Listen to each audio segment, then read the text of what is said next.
What if the person everyone relied on the most was the one they saw the least?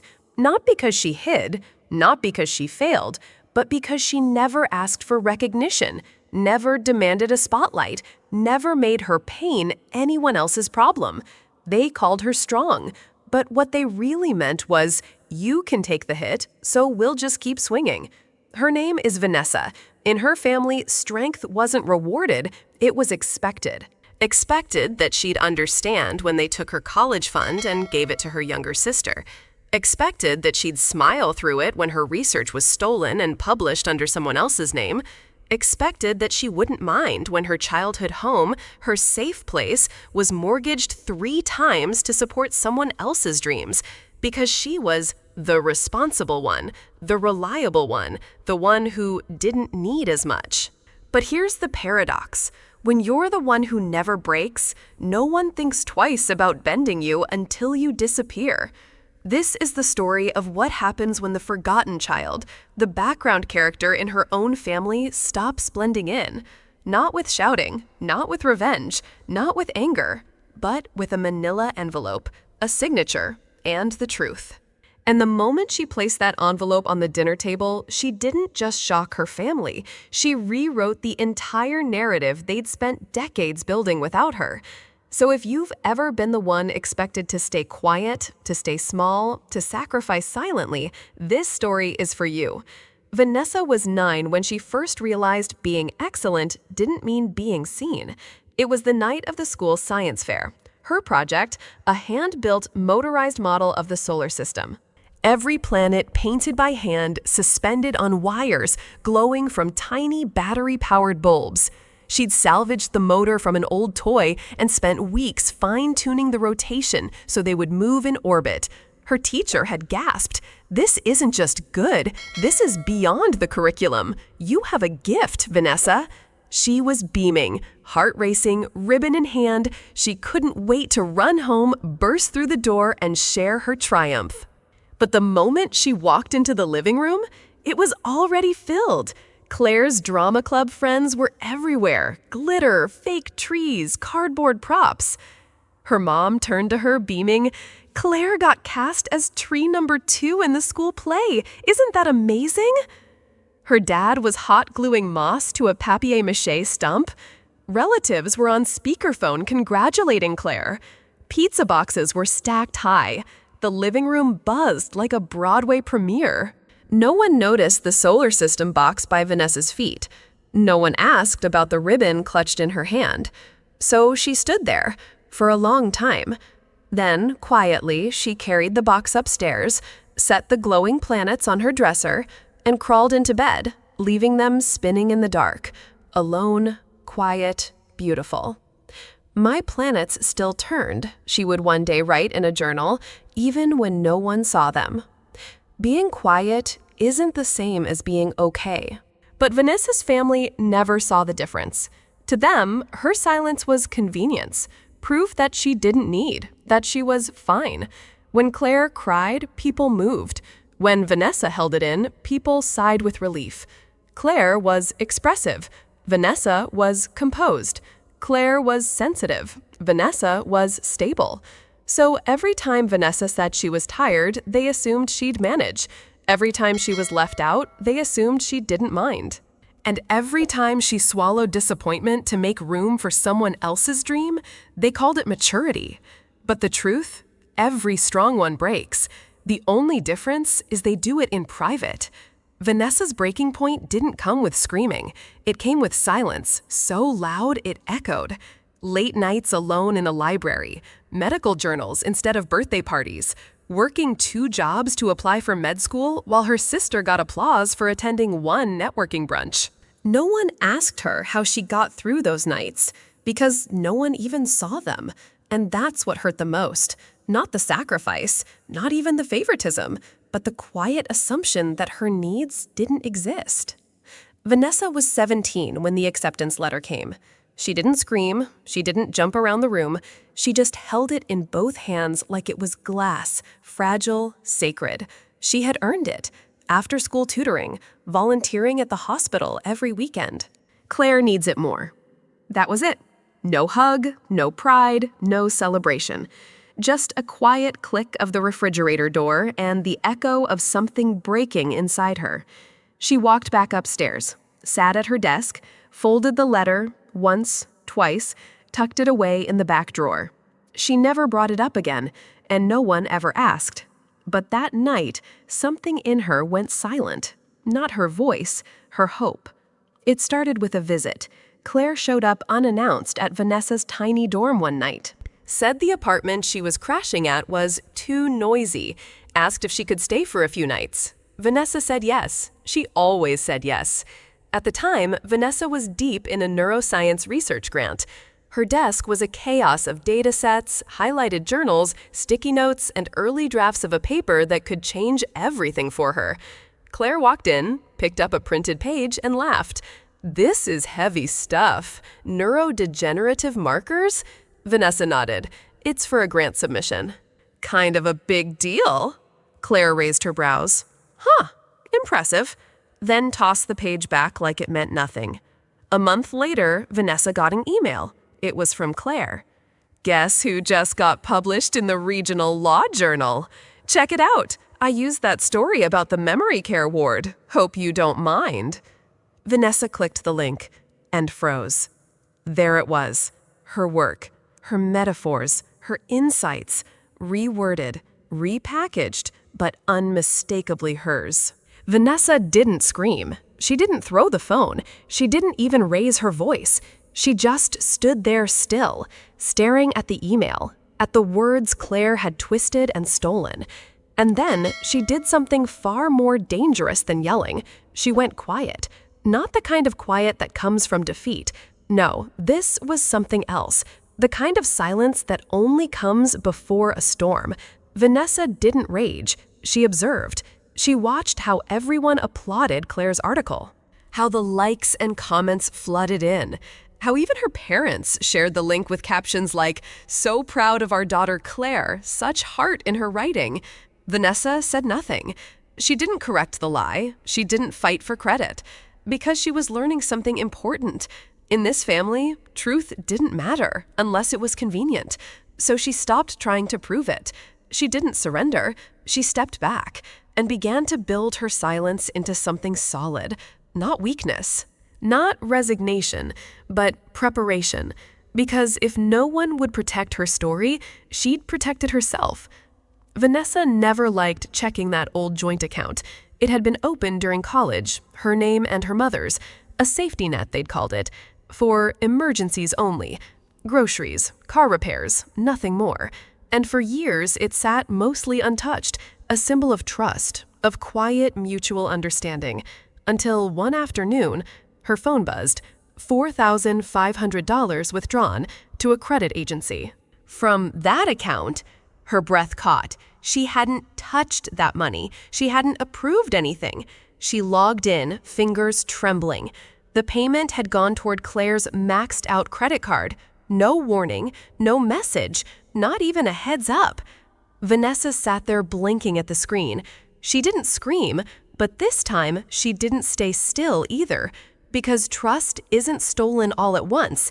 It's drained quietly, drop by drop.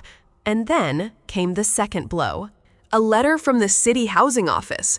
"Congratulations! Your application for low-income rent adjustment has been approved." What? She hadn't applied for anything.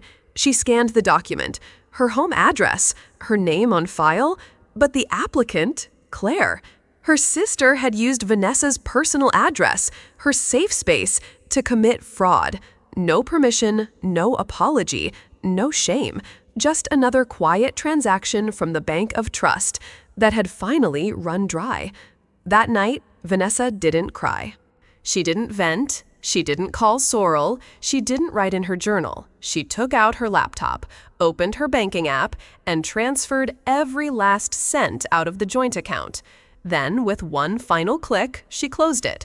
No warning, no explanation, just a clean break.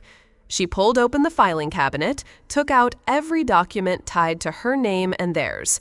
Old insurance papers, outdated emergency contacts, bank forms where her parents still listed her as fallback. She shredded them all. This wasn't rage, this wasn't revenge, this was release. Because silence for too long had been misread as grace, as patience, as peacekeeping. But in that moment, she saw it for what it truly was. Silence isn't kindness anymore, she whispered. It's complicity. And Vanessa wasn't going to be complicit in her own erasure, not anymore.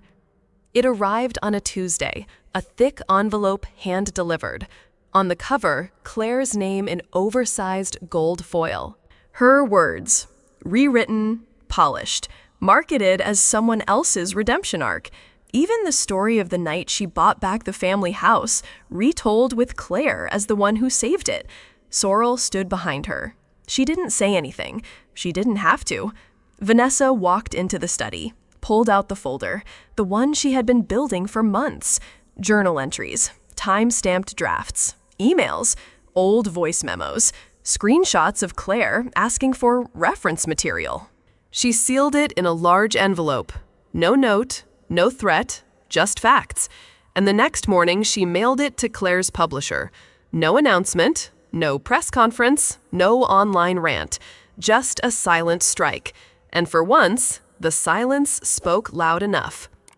The air smelled like overcooked onions and polished silver. The dining room looked exactly the same as it did when Vanessa was 16. Same yellowed wallpaper, same chipped floral plates reserved for special occasions. Same crooked cross-stitch on the wall, family first. Vanessa sat at the far end of the table next to a stack of unopened bills and a dusty tandy bowl no one had touched in years. Clare was glowing, hair curled, lipstick perfect, swirling her wine glass like she was accepting an award. She leaned back in her chair, eyes flicking toward Vanessa like a cat toying with a wounded bird. "Remember when they picked my college over your med school, Ness?" The sentence cut through the air like a serrated knife. Their mother chuckled, reaching for the mashed potatoes. Their father raised his glass with a smirk. "Good thing we bet on Clare," he said with the same pride he'd never once reserved for Vanessa.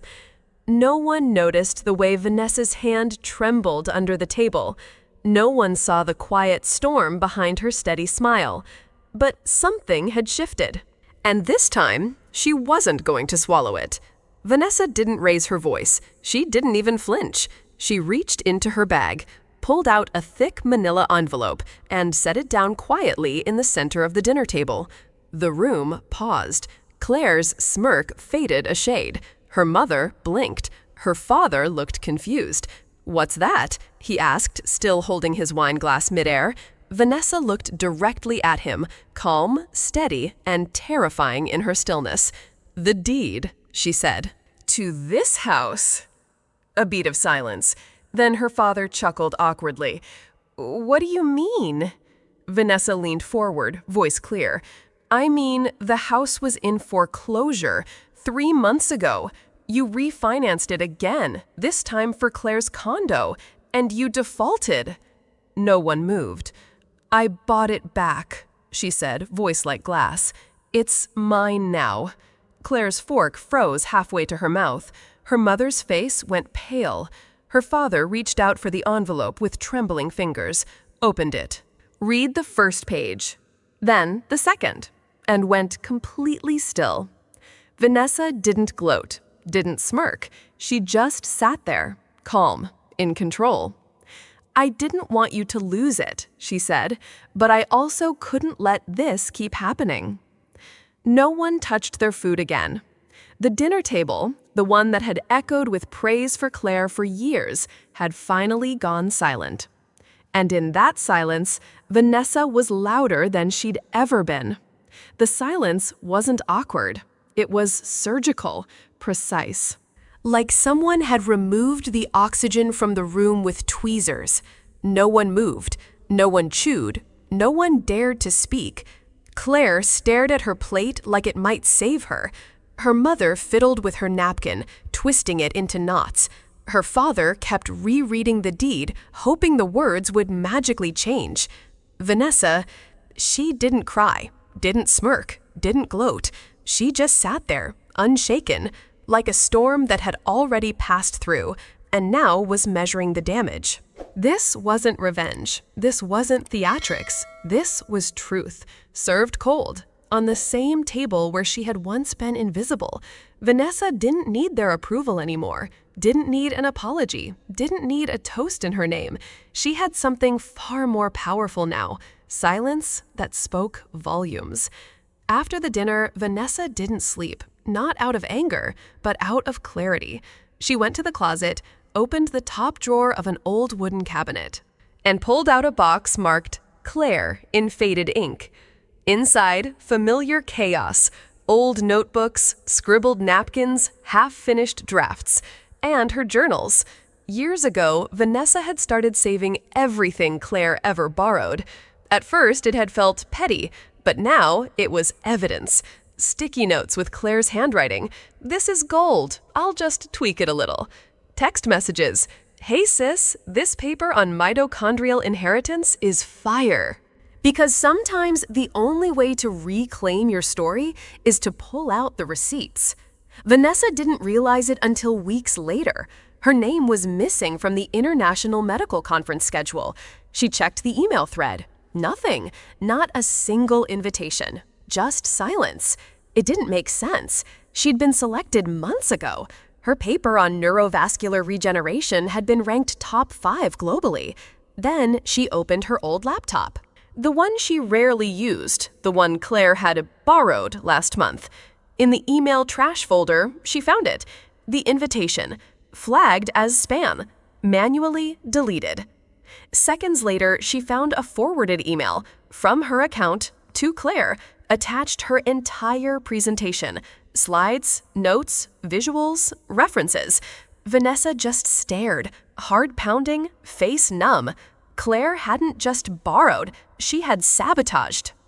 "It's not stealing if we're family, right?" That was what Clare used to say. But now it felt surgical, targeted, cruel. This wasn't just about recognition anymore. Clare had blocked a door that Vanessa had built with her bare hands and walked through it with someone else's name. Vanessa stopped hoping they'd change. She no longer wished for apologies, no longer prayed for recognition. That version of her, the girl who gave second chances like candy, had packed her bags and quietly left the building. In her place now stood a woman with a plan.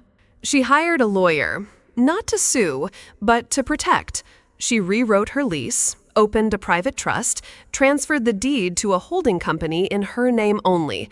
Then she created a rule, one even her heart would have to follow. Nothing leaves my hands anymore without a signature. No more sharing logins, no more "I'll Venmo you later," no more just family things. She wasn't building walls, she was building a perimeter. Legal, financial, emotional. They didn't hear any shouting, didn't see any tears. But behind closed doors, Vanessa was building a fortress. Not to lock people out, but to finally learn how to let the right ones in. It started with a knock at the door. A letter from the state's welfare department requesting a home inspection for a program Vanessa had never applied for. Confused, she called the number. "This is regarding your application for supplemental family assistance filed last month." Vanessa froze. She lived alone, no dependents, no children, no application. Within minutes, she traced the paperwork. Clare's name, Vanessa's address. Clare had used her identity again. This time, not to steal recognition, but to defraud the government. Vanessa didn't scream. She didn't call the family. She called her lawyer. A formal letter was drafted, warning Clare of the federal penalties, threatening full cooperation with investigators. "This isn't revenge. This is protection," Vanessa said quietly. "For me. And only me." She wasn't doing it to scare Clare or to prove anything to her parents. She was doing it because enough was finally enough. The phone rang at 10:47 p.m. Vanessa hesitated. It was Mom. She picked up, not with anger, not with hope, just stillness. "Mom, you're threatening your own family, Vanessa." The words hit like a knife, not because they were loud, but because they were expected. Vanessa: No, Mom. I'm ending the role you all assigned me. I'm no longer the quiet one who absorbs every hit. There was a pause, a long, aching silence. Mom: You think this will fix things? Vanessa: No, but it stops the bleeding. This isn't about Claire anymore, or you. It's about what I will no longer accept. Mom didn't respond, not with tears, not with apologies, just a quiet click, and the line went dead. But this time, Vanessa didn't call back, because silence, when it's chosen, is no longer submission, it's power. It wasn't a confrontation. There was no shouting, no dramatic packing of bags, no begging at the doorstep. It was Tuesday. Vanessa arrived at the house her name was now on. Claire was lounging on the couch, still wearing entitlement like perfume. Vanessa handed her a sealed envelope. Inside, a legal eviction notice, a copy of the title deed, a letter typed, not handwritten. Claire, it began, this isn't punishment, it's preservation. Mom and Dad can stay. But the days of you living off of me, off of us, are over, Claire scoffed. You're kicking out your own sister. Vanessa didn't flinch. I'm removing the weight, she said, before we all sink. Claire stormed out 3 days later. No hugs, no tears, no last-minute apologies. Vanessa stood by the window watching the car drive off. Not angry, not triumphant, just released. For the first time in her life, she had chosen herself. It arrived in the mail, no return address, just a familiar, slanted handwriting. Vanessa sat by the window, a cup of tea growing cold in her hands as she unfolded the creased envelope. Inside was a handwritten note, short, unpolished, almost reluctant in tone. You were always better. I used to hate you for it. I think I'm starting to understand that the real problem was me. I'm trying to stand on my own now, not because you asked me to, but because I have no more excuses. No apology, no plea to come back, just an admission, a shift. Vanessa read it once, twice, then placed it in the drawer, not to frame it, not to burn it, just to let it exist. Because some things don't need answers, they just need to be heard. The classroom smelled like chalk and hope. Vanessa stood at the front, not in a lab coat, not as someone's daughter, not as the quiet one, but as a professor. Her name was on the door, her syllabus, narrative medicine. Her students, future doctors, nurses, social workers, and maybe future listeners. She opened the lesson with a question, not medical, but human. How many of you know someone who never asks for help? Half the class raised their hands. Now tell me, did you ever ask them how they're doing? The room fell quiet. A few students looked down. In medicine, we learn to ask questions, she said, but the real art is asking the second question. Not where does it hurt, but what does it mean to live with this pain? She told them about the power of seeing people before they scream. She didn't tell them about Claire, about the stolen essays, or the night she reclaimed the house. But her voice, steady, warm, carried the weight of every moment. For the first time, her silence wasn't a wall, it was a bridge. The screen fades softly into a dimly lit childhood bedroom, cozy, yet filled with quiet memories. A young girl no older than 9 sits cross-legged on the floor. Her small hands carefully adjust a miniature solar system she built herself. Planets, handcrafted, each painted with delicate strokes, strung from thin wires attached to a circular frame. The tiny orbits slowly turn, glowing softly under a gentle lamp, casting delicate shadows on the walls, the whole room bathed in a warm amber light. She reaches out her fingers, grazing Mercury, Venus, then Earth, each planet spinning steadily, independent yet connected. Her voice breaks the silence.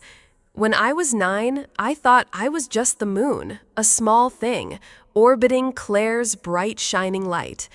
The camera lingers on her thoughtful eyes, reflecting the slow turning planets and the quiet glow they give off.